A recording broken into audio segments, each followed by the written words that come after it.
Oi, pessoal, tudo bem? Bem-vindos, bem-vindas aí à nossa querida prosa comunitária. É a prosa que está fazendo sucesso, se me permite falar dessa forma, porque as pessoas do bem estão vindo aqui para compartilhar o conhecimento e as suas experiências de vida. E hoje nós vamos falar sobre CIO multidisciplinar. Olha que tema fantástico.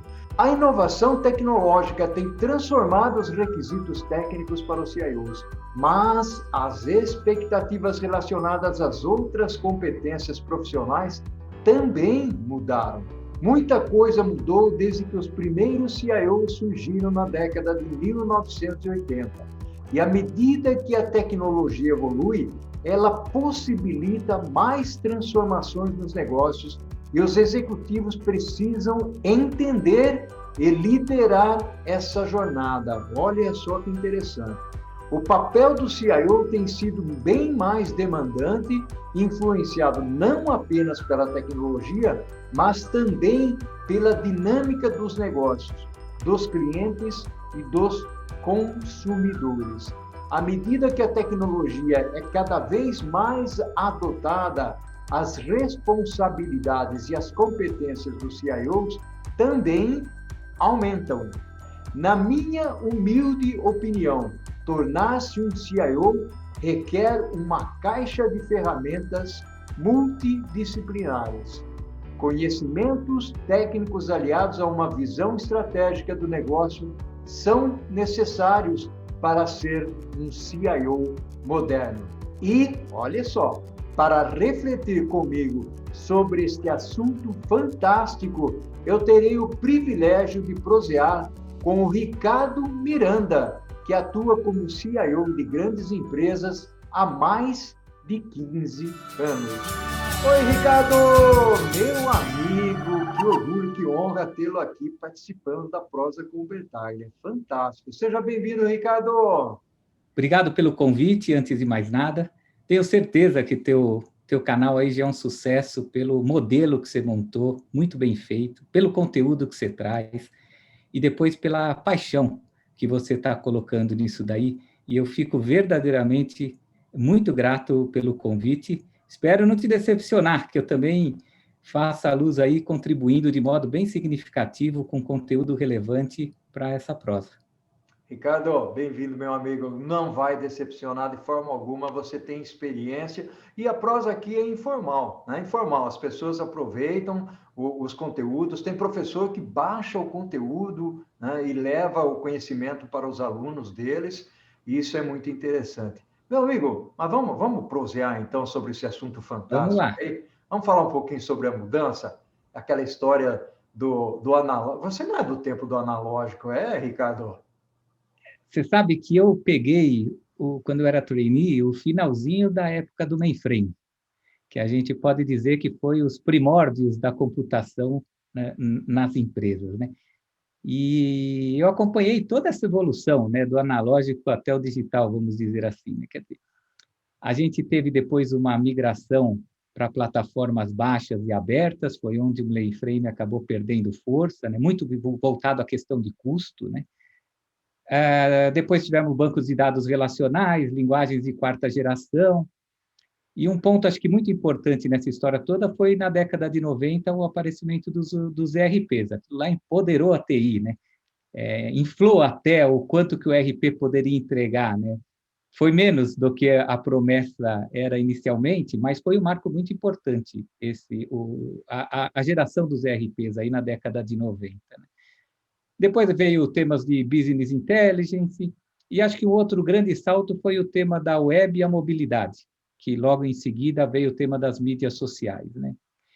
E a gente pode falar essa onda mais recente das plataformas digitais, aí turbinada por uma série de tecnologias, né? Cloud, Big Data, Machine Learning, IoT, bots, né, para tudo quanto é lugar, criptomoedas, realidade aumentada, blockchain. Bom, aí tem uma sigla de coisas e assim vai, né? Eu acho que, na verdade, as empresas ainda utilizam tudo isso de certo modo incipiente, né? Ainda estão aprendendo, ainda tem muito benefício para tirar dessas tecnologias novas, né?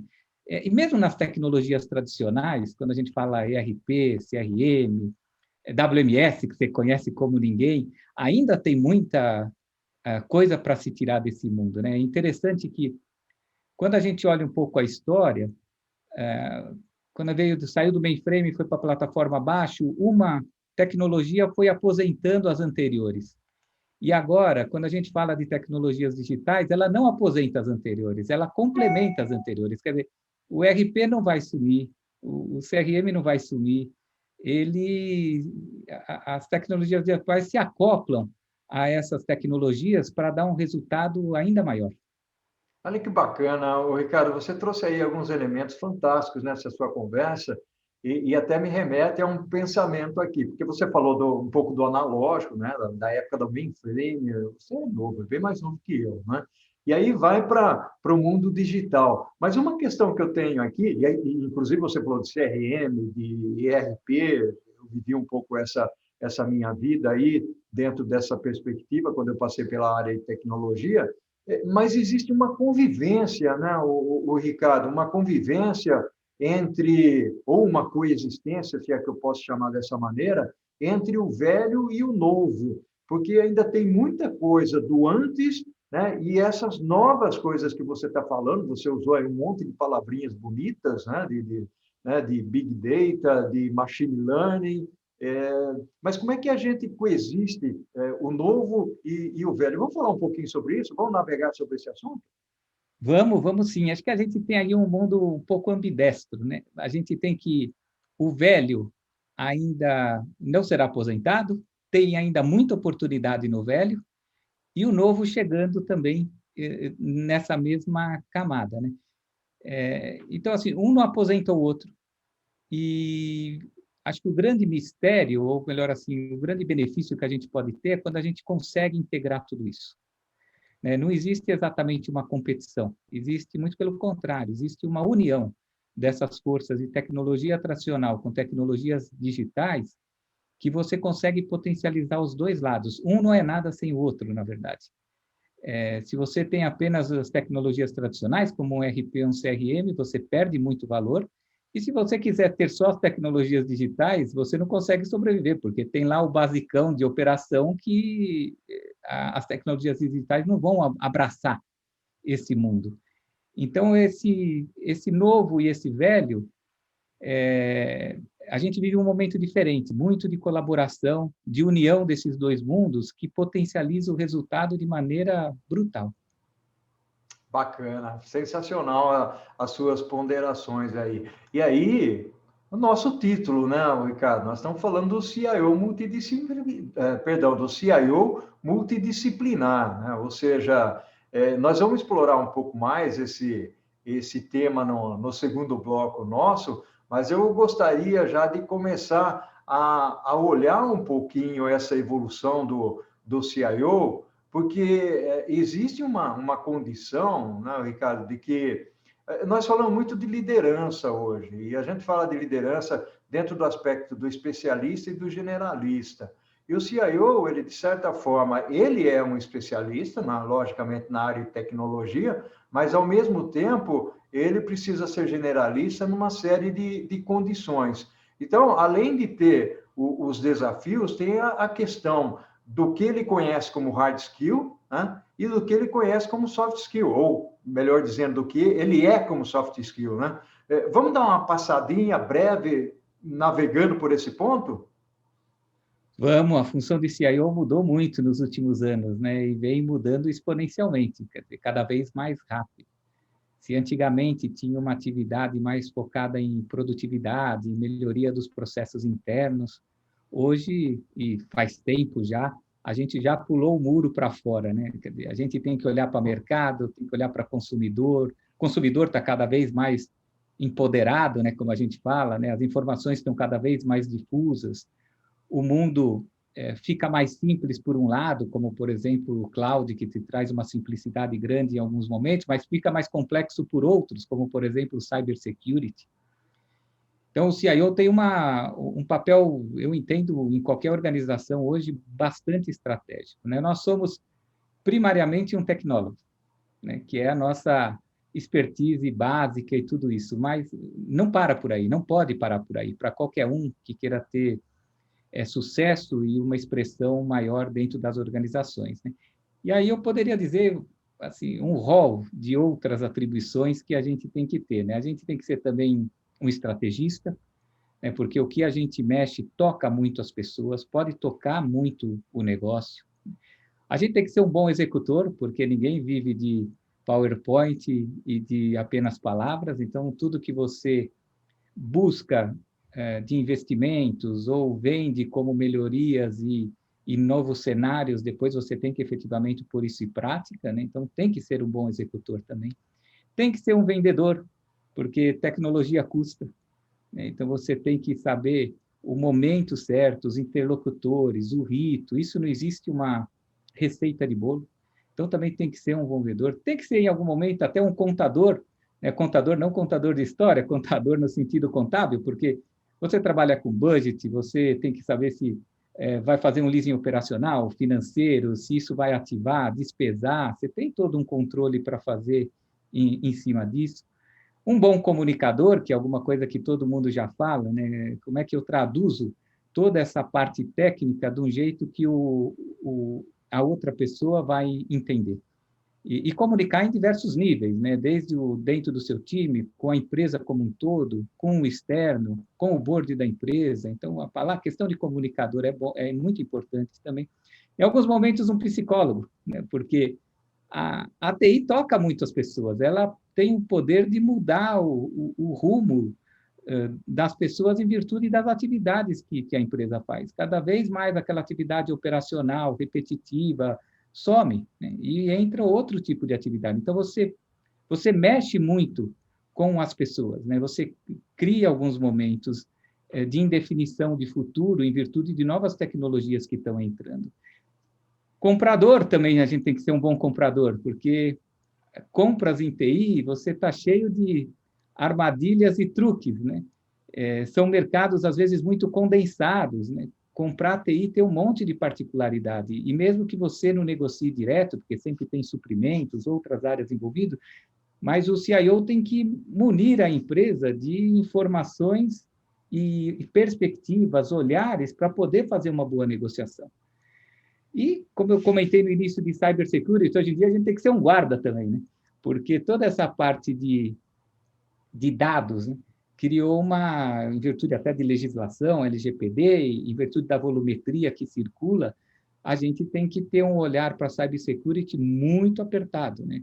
Hoje, os riscos em relação aos dados são muito maiores do que no passado, né?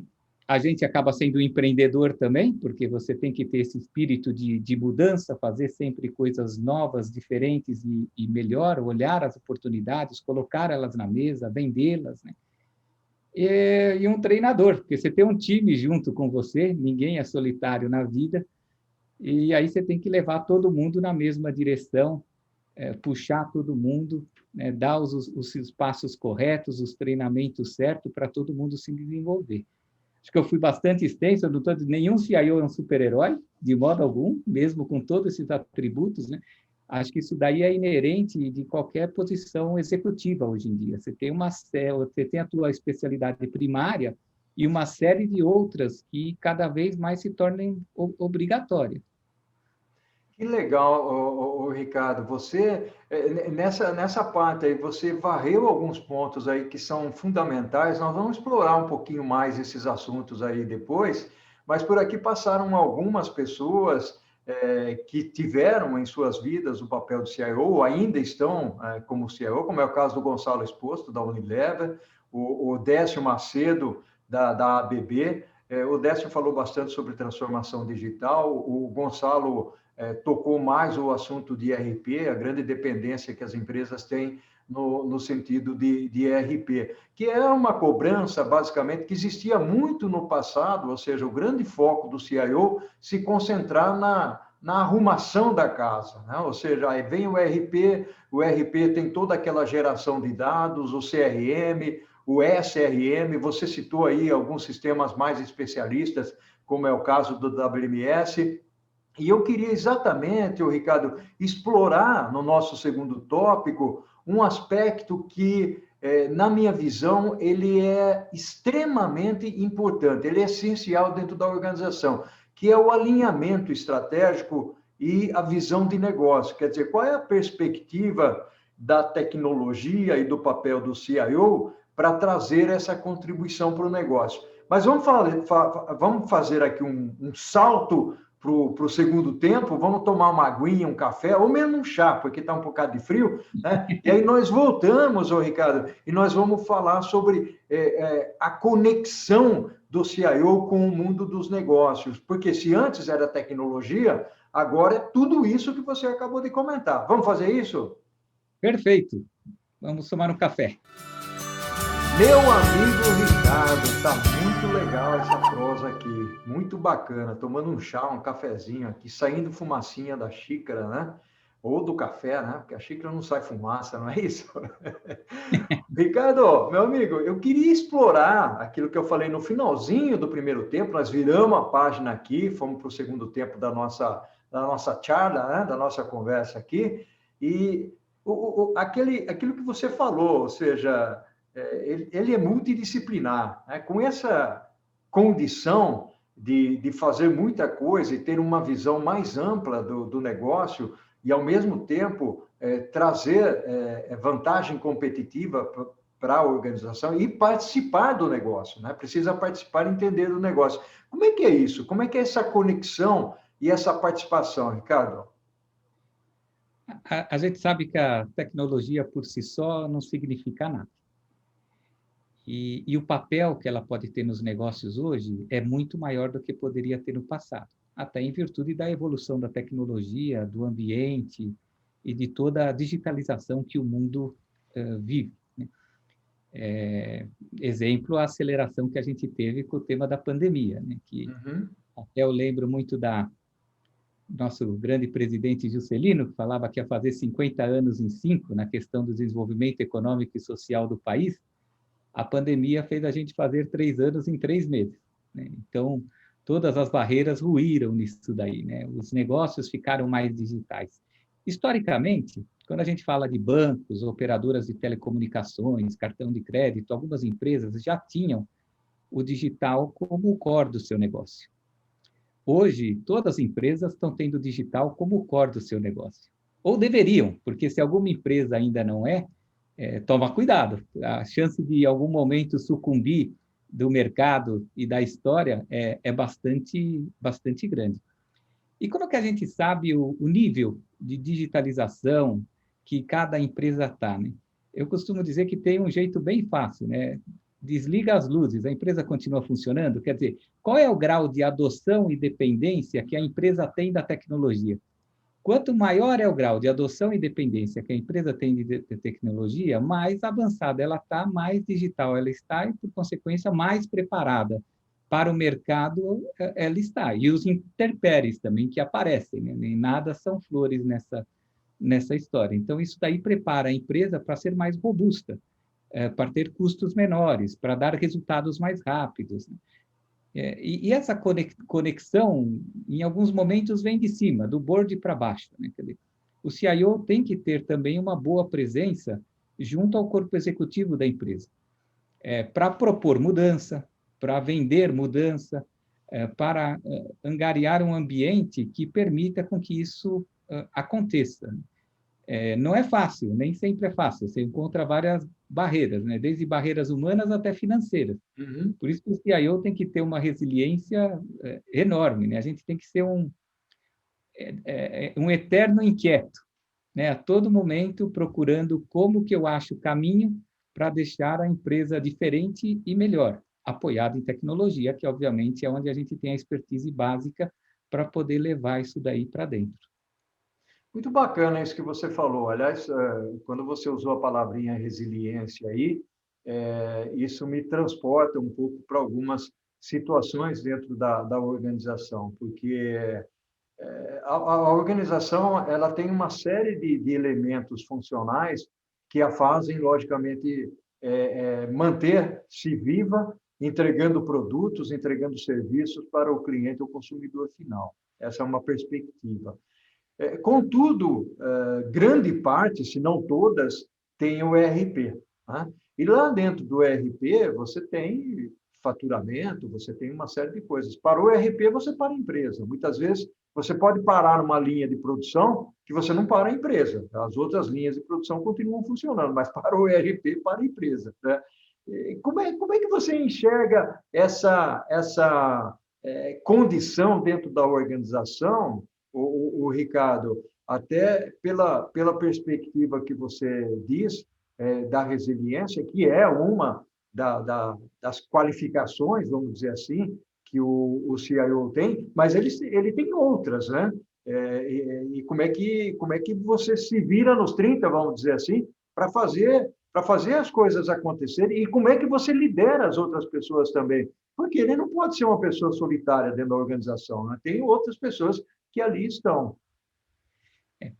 Quando a gente fala de resiliência, né, você sabe que a gente é sempre suscetível a problemas, né? Quem, né, impossível alguém que, como CIO, não teve algum momento de adversidade, maior ou menor, né? É mais aparente, menos aparente, de maior ou menor dimensão, como eu comentei, né? Ou seja, a gente também tem que estar preparado para algumas cicatrizes aí na vida, né? Elas vão acontecer, né? Mas, independente disso, né, a maturidade digital que cada empresa tem faz isso ficar um risco menor ou maior. Então, você tem que ter uma empresa robusta, né, com um back-office robusto, né, que aumente a sua maturidade digital para você ficar longe desses problemas de indisponibilidade, ataque cibernético, um bug que pode ter de maiores dimensões. Isso é um tema que está na agenda de qualquer um, né? Porque as exigências hoje, comparada com um passado até recente, aumentaram muito. Todo mundo quer tudo funcionando 24/7 e não aceita mais meia hora de uma disponibilidade até de uma impressora, da coisa mais simples que existe, né? Então, você tem que ficar a todo momento atento para essa máquina funcionar com perfeição e ficar com uma manutenção preventiva adequada para você não ficar em nenhum momento na correria. Não é uma missão fácil fazer isso. Manter uma situação dessa numa grande organização, o nível de conectividade que a gente tem, fluxo de informação que roda nisso daí, dependências de operações, o negócio absolutamente, muitas vezes, distribuindo no mundo inteiro. Tem que soar bastante para fazer isso acontecer com maestria. Mas é o objetivo que a gente tem que perseguir. Ô, Ricardo, eu queria pegar uma frase que você usou lá no primeiro tempo, quando você fala que o CIO também é um tecnólogo, ou seja, ele, de certa forma, traz para dentro da organização novas soluções, novas tecnologias, ou seja, ele evangeliza a organização pela perspectiva do alinhamento estratégico em relação àquilo que pode trazer de melhor para dentro da organização. Mas tem o inverso também. Eu me lembro que eu era um usuário, né, trabalhando na área de negócio, eu era um usuário que acompanhava muito a tecnologia e, portanto, eu tinha muito conhecimento da tecnologia e eu, de certa forma, desafiava, no bom sentido, o papel. Naquela época não existia o conceito do CIO, mas era muito mais o diretor de tecnologia, que era mais focado na parte de infraestrutura, né? Mas eu trazia... Você vive esse contexto ainda? Você enfrenta essa realidade daquele usuário que, poxa vida, mas tem lá uma solução digital, por que a gente não implementa aqui? Como é que é isso, Ricardo? Todo dia. A gente não vive só do pedestal, muito pelo contrário, é até um risco isso, né? Muitas vezes você tem que... eu brinco, a gente tem que ser helicóptero, né? Você tem que ter condição de subir e olhar a floresta inteira, mas, ao mesmo tempo, você tem que ter condição de descer para cuidar de uma árvore, né? Então, a gente vive tudo isso. E hoje a tecnologia é muito mais disponível do que no passado, né? É muito mais aparente para todo mundo do que no passado. Então, isso daí eu não vejo negativo, porque isso puxa a gente de TI por alguma coisa, por exemplo, que a gente não está enxergando, ou que a gente não deu a devida atenção, prioridade e etc. Óbvio que muitas vezes a gente tem que trabalhar com o senso de simplicidade que as coisas vêm, que é muito grande, até pela visão que a pessoa tem.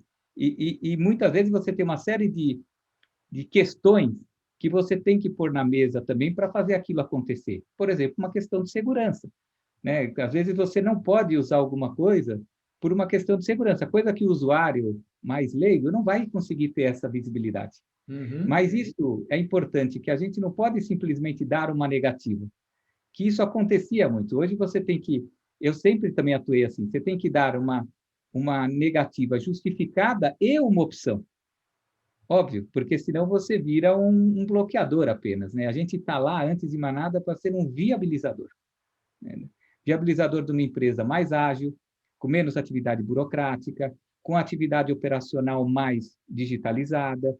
Então, o caminho é esse, é a gente ser um viabilizador. A todo momento, a gente também se policia para trazer o melhor para a empresa, mas que também pondere uma questão de risco, uma questão de custo, uma questão de continuidade, porque também a gente não pode pôr alguma coisa que é muito efêmera ou que no futuro eu tenho dificuldade de manutenção, de continuidade disso. Então, o trabalho propositivo é muito importante, e colaborativo também. Eu, particularmente, adoro quando existe, quando alguém de fora nos puxa. Na maioria das vezes é o contrário, a gente puxa o pessoal de dentro.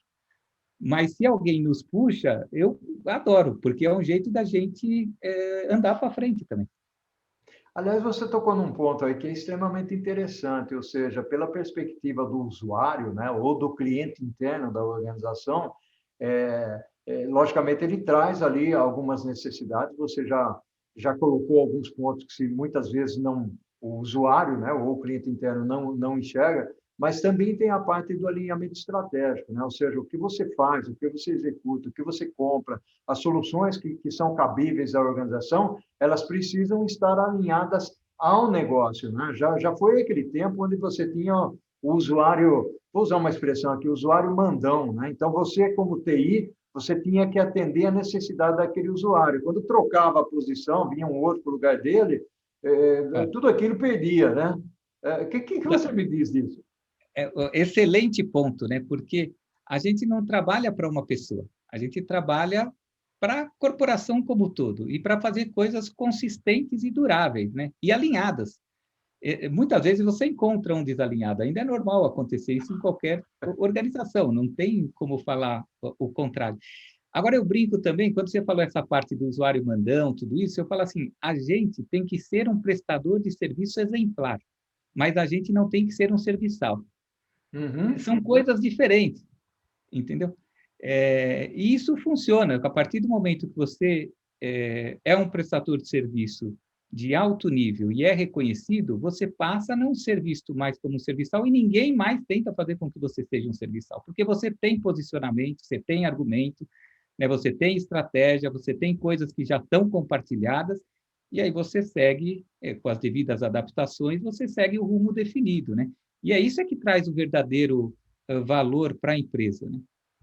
Uau, que bacana! Fantástico, o Ricardo. Você passou por vários pontos, falou de estratégia, falou de alguma. Aliás, uma palavrinha que eu queria trazer aqui é o catalisador, né? Porque o CIO também é um elemento agregador dentro da organização, né, Ricardo? Muito, a gente é catalisador de problema também, né? E, mas você sabe que a, a, assim, onde estão as oportunidades? Onde estão os problemas? Né? Se o CIO vai fugir de problema, não está no lugar, na posição certa, porque onde tem problema é o melhor momento para a gente poder atuar, aplicar alguma coisa diferente, e fazer diferente, efetivamente, o problema não existir mais. Toda empresa tem problema.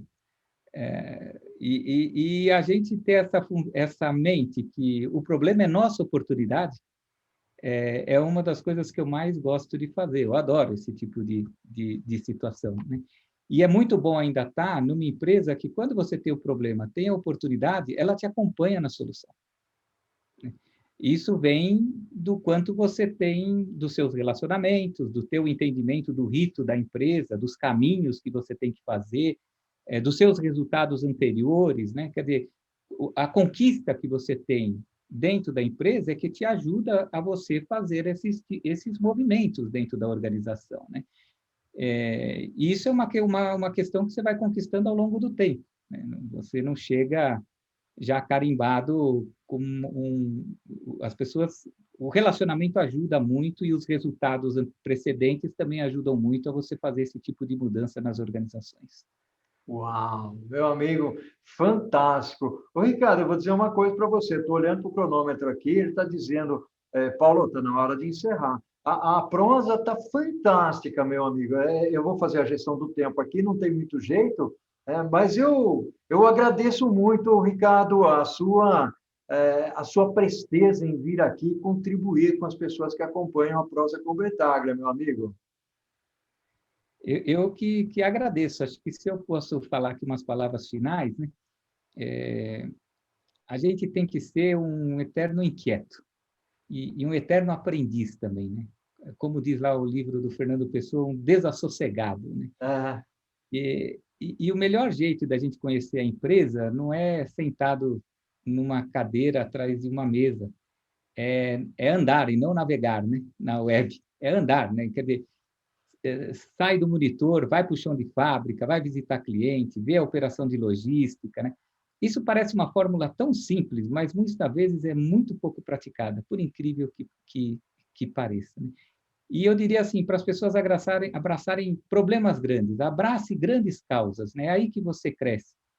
Não é nas pequenas. E as pequenas precisam ser abraçadas também, porque muitas vezes você não pode esquecer de outros, mas quando você tiver uma oportunidade de abraçar uma grande causa, abrace, né? Faça com todo o seu, toda a sua paixão e conhecimento, que de um modo ou outro a pessoa é reconhecida. uau! Ricardo, meu amigo, prosa fantástica, gostei muito, pessoas do bem vindo aqui colaborar com a gente. Ao infinito e além, um abração para você. Eterna gratidão pela prosa, muito bom e muito obrigado. Abração, meu amigo. Tchau, tchau. Tchau.